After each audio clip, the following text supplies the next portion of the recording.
Hello दोस्तों, उमा टाक art and education में आपका स्वागत है। हम विभिन्न परीक्षाओं से संबंधित वाक्यांशों के लिए एक शब्द पढ़ रहे थे। आइए देखते हैं। वह स्त्री जिसका पति परदेश से लौटा हो उसको कहते हैं आगत पतिका। मृत्यु पर्यंत उसको कहते हैं आमरण। अपनी प्रशंसा स्वयं करने वाला आत्मश्लाघी। ईश्वर में विश्वास रखने वाले को आस्तिक कहते हैं। शीघ्र प्रसन्न होने वाला आशुतोष कहलाता है। विदेश से देश में माल मंगाना आयात। सिर से पांव तक आपादमस्तक। प्रारंभ से लेकर अंत तक आद्योपांत। जो अतिथि का सत्कार करता है उसे कहते हैं आतिथेय या फिर मेजबान। दूसरे के हित में अपना पूरा जीवन त्याग देना आत्मोत्सर्ग कहलाता है। जिस पर हमला किया गया हो उसको आक्रांत कहते हैं। जिसने हमला किया हो उसको आक्रांता कहते हैं। जिसे सूंघा ना जा सके उसे आग्रेय कहते हैं। जो जन्म लेते ही गिर या मर गया हो उसे आजन्मपात कहते हैं। जो इंद्र पर विजय प्राप्त कर चुका हो इंद्रजीत कहते हैं। जो इंद्रियों से परे हो उसको इंद्रियातीत कहते हैं। उत्तर और पूर्व के बीच की दिशा ईशान्य कहलाती है। पर्वत की निचली समतल भूमि क्या कहलाती है? उपत्यका। दूसरे के खाने से बची वस्तु उच्छिष्ट। किसी भी नियम का पालन नहीं करने वाला उच्छृंखल कहलाता है। वह पर्वत जहाँ से सूर्य और चंद्रमा उदित होते माने जाते हैं उसे कहते हैं उदयाचल। जिसके ऊपर किसी का उपकार हो उपकृत कहलाता है। ऐसी जमीन जो अच्छी उत्पादक हो उर्वरा कहलाती है। जो छाती के बल चलता हो उसे उरग कहते हैं। जिसने अपना पूरा ऋण चुका दिया हो उसको उऋण कहते हैं। जिसकी दोनों में निष्ठा हो उसे उभयनिष्ठ कहते हैं। ऊपर की ओर जाने वाले को ऊर्ध्वगामी कहते हैं। नदी के निकलने का स्थान उद्गम कहलाता है। किसी वस्तु के निर्माण में सहायक साधन उपकरण कहलाता है। जो उपासना के योग्य हो उसे उपास्य कहते हैं। मरने के बाद संपत्ति का मालिक उत्तराधिकारी या वारिस कहलाता है। सूर्योदय की लालिमा को उषा कहते हैं। कुएं के पास का वह जल कुंड जिसमें पशु पानी पीते हैं उसको उबारा कहते हैं। छोटी बड़ी वस्तुओं को उठा ले जाने वाले को उठाईगीर कहते हैं। जिस भूमि में कुछ भी पैदा ना हो उसे ऊसर कहते हैं। सूर्यास्त के समय दिखने वाली लालिमा उषा कहलाती है। विचारों का ऐसा प्रवाह जिससे कोई निष्कर्ष ना निकले उसे कहते हैं उहापोह। कई जगह से मिलकर इकट्ठा किया हुआ एकीकृत कहलाता है। सांसारिक वस्तुओं को प्राप्त करने की इच्छा ऐषणा कहलाती है। वह स्थिति जो अंतिम निर्णायक हो उसे क्या कहते हैं? अंतिम निर्णायक हो निश्चित एकांतिक कहते हैं। इंद्रियों को भ्रमित करने वाला ऐन्द्रजालिक कहलाता है। सांप बिच्छू के जहर या भूत प्रेत के भय को मंत्रों से झाड़ने वाला क्या कहलाता है? ओझा। जो उपनिषदों से संबंधित हो उसे औपनिषदिक कहते हैं। विवाहिता पत्नी से उत्पन्न संतान को औरस कहते हैं। हड्डियों का ढांचा कंकाल कहलाता है।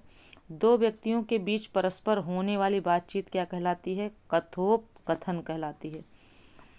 बर्तन बेचने वाला कसेरा कहलाता है। जिसे अपने मत या विश्वास का अधिक आग्रह हो उसे कट्टर कहते हैं। जिसकी कल्पना ना की जा सके उसे कल्पनातीत कहते हैं। हाथी के बच्चे को कलफ कहते हैं। कर्म में तत्पर रहने वाला कर्मठ। कान में कही जाने वाली बात कानाफूसी। सरकार का वह अंग जो कानून का पालन करता है उसे कार्यपालिका कहते हैं। जो दुख या भय से पीड़ित हो उसे कातर कहते हैं।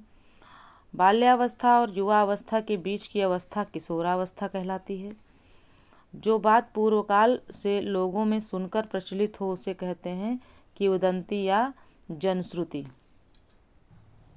आगे देखते हैं दोस्तों। अपने काम के बारे में कुछ निश्चित न करने वाला किम कर्तव्य विमूढ़ कहलाता है। वृक्ष लता आदि से ढका स्थान क्या कहलाता है? कुंज कहलाता है। किए गए उपकार को मानने वाला कृतज्ञ कहलाता है और किए गए उपकार को ना मानने वाला कृतघ्न कहलाता है। देखिए दोस्तों, ये दोनों एक ही तरह के हैं। थोड़ा सा दिक्कत होती है याद करने में।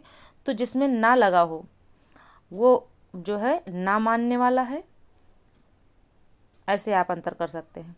जो धन को अत्यधिक कंजूसी से खर्च करता है उसे कृपण कहते हैं। जो केंद्र से हटकर दूर जाता है उसे केंद्रापसारी कहते हैं। जो केंद्र की ओर उन्मुख हो उसे केंद्राभिसारी या केंद्रभिमुख कहते हैं। सर्प के शरीर से निकली खोल क्या कहलाती है? केचुली कहलाती है। जिसका कुछ ही समय में नाश हो जाए वो क्षणभंगुर होता है। जहाँ पर धरती और आकाश मिलते दिखाई देते हैं उसको क्षितिज कहते हैं। जो भूख मिटाने के लिए बेचैन हो उसे क्षुधातुर कहते हैं। भूख से पीड़ित हो तो उसे कहते हैं क्षुधार्त। वह स्त्री जिसका पति अन्य स्त्री के साथ रात को रहकर प्रातः लौटे उसे कहते हैं खंडिता। जो व्यक्ति अपने हाथ में तलवार लिए रहता है उसे कहते हैं खड्गहस्त।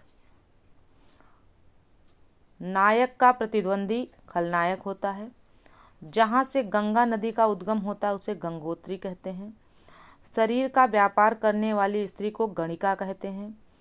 जो आकाश को छू रहा हो उसे गगन स्पर्शी कहते हैं या गगनचुंबी कहते हैं। पहले से चली आ रही परंपरा या अनुपालन करने वाला होता है गतानुगतिक। हर पदार्थ को अपनी ओर आकृष्ट करने वाली शक्ति गुरुत्वाकर्षण कहलाती है। घास खोदकर जीवन निर्वाह करने वाला घसियारा कहलाता है।